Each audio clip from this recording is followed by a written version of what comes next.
Six Nations, folks, 2023. Italy up against Wales. In all likelihood, this is the battle for the wooden spoon. We're going to go through some lineups, some stats, recent history, and the old predictions, and you guys can let us know your thoughts on how this one may or may not go. But yeah, the two teams at the bottom of the Six Nations, sadly for both of them, although Italy with some of their performances being talked up a wee bit, Wales could use a good performance here to kind of bring a bit of a good news story to Welsh rugby.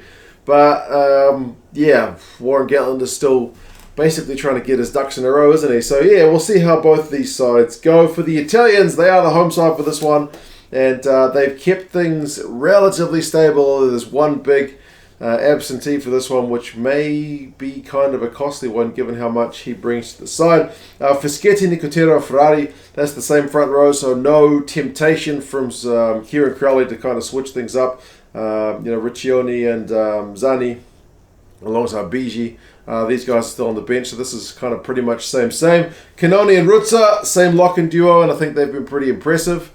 Throughout the Six Nations thus far, they make a pretty good combo. Negri, Lamaro, and Cannone. Weirdly, I love watching Lamaro play, but I feel like he's being overshadowed a wee bit by a couple of his teammates. Negri and Cannone, at least ball in hand. Maybe not tackle. I'd have to check the number of pure tackles. It wouldn't surprise me if Lamaro has made the most, but I mean, yeah, ball in hand, the other guys have been just absolutely tearing it up, haven't they? So it's been a really impressive back row. Varney and Garbisi is 9-10. I think that's a bit of good news that we're able to kind of see that preferred combo of Varney and Garbisi continue on. Didn't quite have the same spark about it when it was Varney and Allan, but yeah, Garbisi is a talent, so we'll see what he can do when he's pulling the strings. Menoncello and Brex, I think Menoncello has also been equally impressive, eh?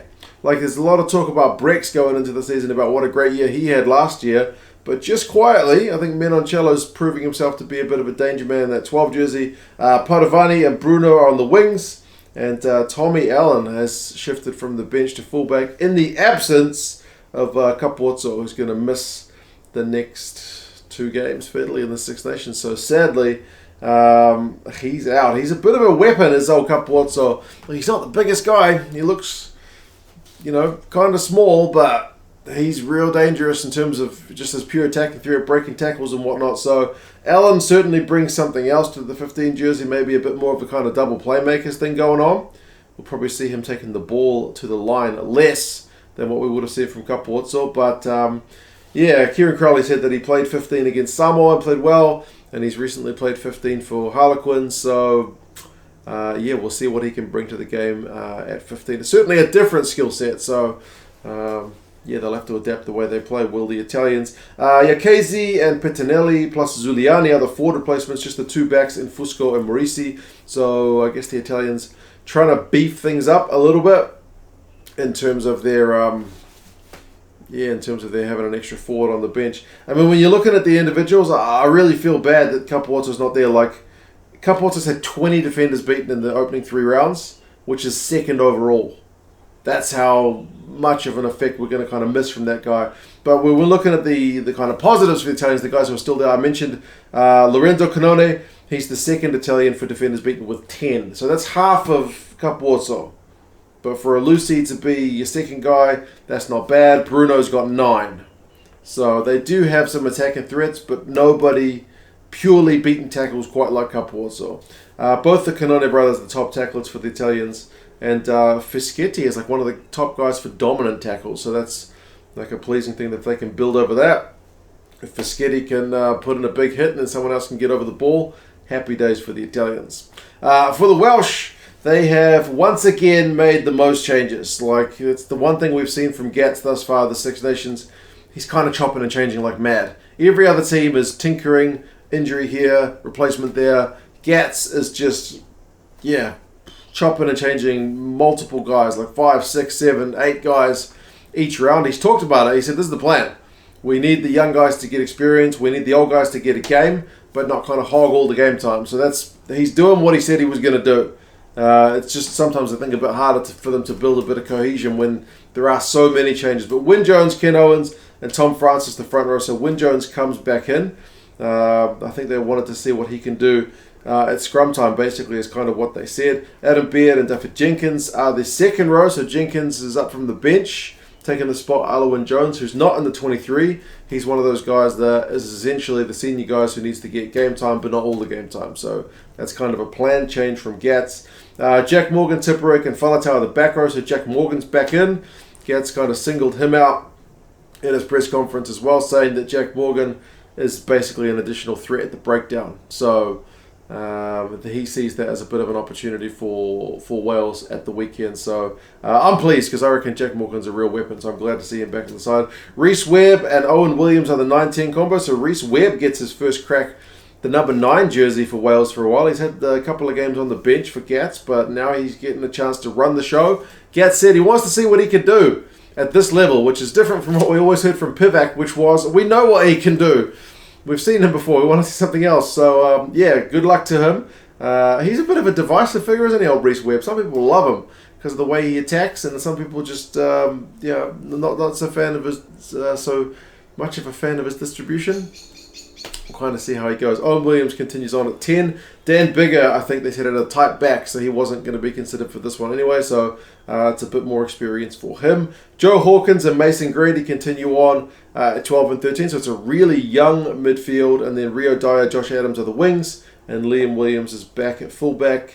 They weren't happy with Liam Williams' couple of yellow cards in the first 2 rounds, but the fact that Halfpenny's got a tight hamstring, maybe he also made Gats' decision a bit easier. I think attacking-wise, Liam Williams has been good, but yeah, the yellow cards, not so much. Rio Dyer, I've been really happy with him.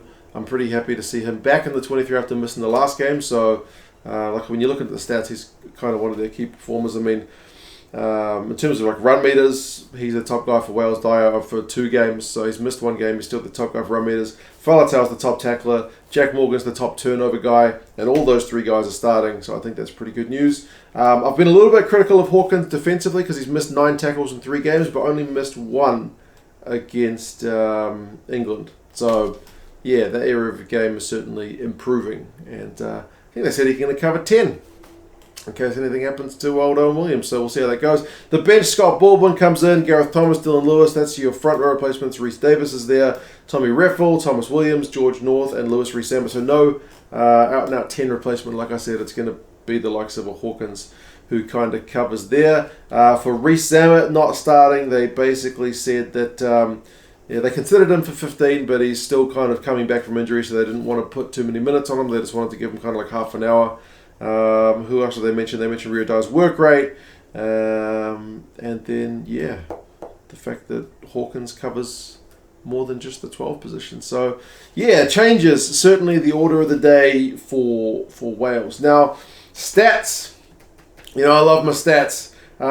Italy, man, they're conceding some points at the start of games, man. Italy have conceded more than a third of their points thus far in the first 20 minutes. So, you feel like they're going to need to start good at home, right? You can't just be going shipping a 7-14, even more point lead in the first 20 minutes. You need to get the crowd behind you. You need to put the pressure on Wales if you are Italy.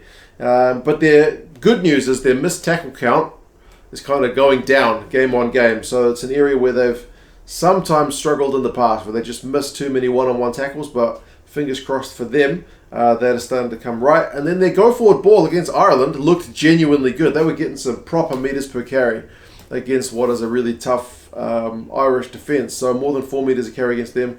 Very encouraging. And it's also a young side. Really, really young side. I think it's average age of like 26 years old. So certainly getting better with every game these guys play. For Wales, concerningly, only 3 tries. 1 try in each game. The Italians, I think, have got 5. So, yeah, not that flash from their first 3 games. And they haven't scored a single point in the first 20 of any of the games. So maybe that bodes well for the Italians, who concede a lot of points at the start. That Wales haven't been starting games that fast.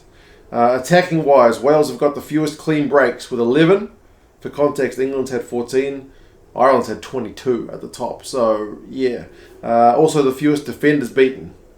Wales have had 46. England have had 59, who's the next kind of bluntest attack, whereas the Scots are almost up to 80. So, yes, they've also conceded the most clean breaks, even more than the Italians. 24 clean breaks conceded by Wales, 19 by Italy. Positives, though, they've also got a very young back line.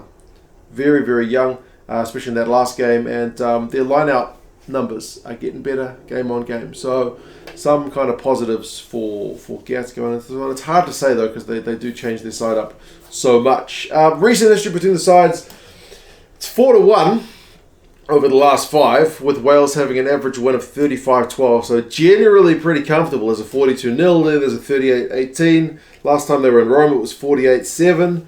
But the most recent result is that Italian win, 22-21, and that was last year in Cardiff. So there's a fair few of these Italian guys who have beaten Wales before, so they'll have that little bit of kind of extra confidence around them. Predictions wise, it's predicted to be close. Wales are 1 point favourites with the bookies and 1 point favourites with the rugby forecast algorithm. So on paper this is like the bottom 2 teams, but it looks set to be a real cracker. So I'm really looking forward to this one. It's on Stadio Olimpico. It's a 3:15 local kickoff, which I think is 2:15 you guys in the GMT time zone. 3:15 in the morning here in New Zealand is kind of horrendous, but I'll get up and watch it. It's Damon Murphy who is the ref. It's on ITV for you guys in the UK, Virgin Media 1 for you guys in Ireland, which is free to air. Happy days for you guys outside those free to air territories. You can watch it with a VPN like this. Remember, ITV is going to have the World Cup as well, so if you wanted to get yourself a VPN, I'll put a link down to Express in the description. That's the one that I've been using for many a year. But there you go, folks. Wales and Italy, who do you guys see getting it done? The Italians, are they going to kind of avoid the wooden spoon for the first time in forever? Or do you see Wales finally kind of getting their ducks in a row and putting on a good shift? You guys let us know your thoughts, and I'll talk to you guys again soon. See you later.